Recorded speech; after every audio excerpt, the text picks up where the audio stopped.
দিনটা ছিল 27শে জুন, শুক্রবার। দীর্ঘ 12 বছর পর আমি আবার রথযাত্রা উৎসবে গেলাম।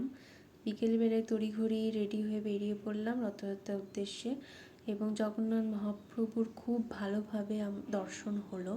ছোটোবেলায় আমি একবার গেছিলাম মায়ের সাথে, এবং সেখানে গিয়ে আমি রথে দড়িও টেনেছিলাম, কিন্তু এইবার যা ভিড়, এত ভিড়ের মধ্যে কোনোভাবেই আর সম্ভব হয়ে উঠল না।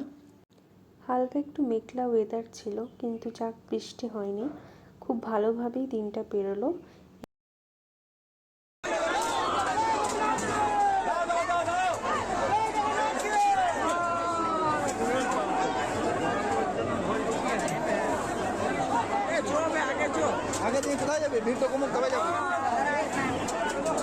চারিপাশে শুধু একটাই আওয়াজ, জয় জগন্নাথ।